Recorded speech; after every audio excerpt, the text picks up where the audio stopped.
Gasteiz Irekia eta Gipuzkoako Harrerarako Erakunde Sozialen Plataforma azken hilabetetako aldarrikapenak gogoratu nahi ditugu. Ekialde Ertain eta Afrikan dauden hainbat gatazken sortzaile eta hauen garapenean bultzatzaileak diren Europar Batasuneko gobernu desberdinei dagokien erantzukizuna gain hartu dezaten. Hartu eman desberdin batean oinarritutako erlazio ekonomikoak non herrialde batzuen ostiaketa beste batzuen onurarako den modu radikal batean eraldatu. Abenduaren 20an, hauteskundetara aurkezten diren partido politiko guztiei, diputatuen kongresua martxan jarri bezain laster, Estatu Espainola birkokatzeko konpromesua hartu duen pertsona kopuraren berehalako etorrera bermatzeko behar diren neurriak hartzeko eskaera egiten diegu. Beren herrialdeak ustera belartuak dauden pertsonei babesa emateko Estatu Espainolari eskubide humanitario internazionalak adierazten dituen neurriak izatea, baita nazio batzorde erakundeak akordio eta hitzarmenak ere.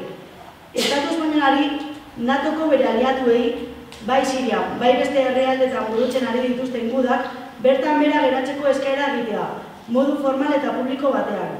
Guda hauek eskubide internazionalen delitu grabenak dira, humanitatearen kontrako krimenak, guden krimenak eta genozidioak baino haratago doazelarik.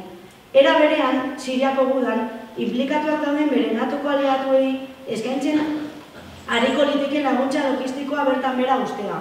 Eskubide internazionala betetzen ez duten herriekin gudaren negozioa enpresei mesede egin diezaien ekiditu. Euskal instituzioei eta konkretuki Gasteiz, Arabako, Donostia eta Gipuzkoako instituzioei modu eragonkor batean pertsona migratuei babesa emateko inplikatzea, beharrezkoak diren neurriak ezarri funtsezkoak diren eskubideak errespetatzeko. Eusko Jaurlaritzari, industria militaretik bereiztea, armen produkziorako laguntza guztia moztuz. Ezin dugu onartu Irak, Libia, Afganistan, Siria, bombardeatzen duten hegazkinak gure inguruan aireatzea, Torrejón, Morón de la Frontera eta bar. Ez da Euskal Herrian hauen fabrikazioen laguntzea. Gasteiz Irekia eta Gipuzkoako Harrerarako Erakunde Sozialen Plataforma bai Gasteiz, bai Donostiako hiritar batzuen iniziatiba batetik sortu ziren. Bi liburuak babes hiriak izan zitezen aldarrikatzeko. Era berean, instituzio guztiei eskubide sozial guztiak bermatuak izan daitezen aldarrikatzen dute.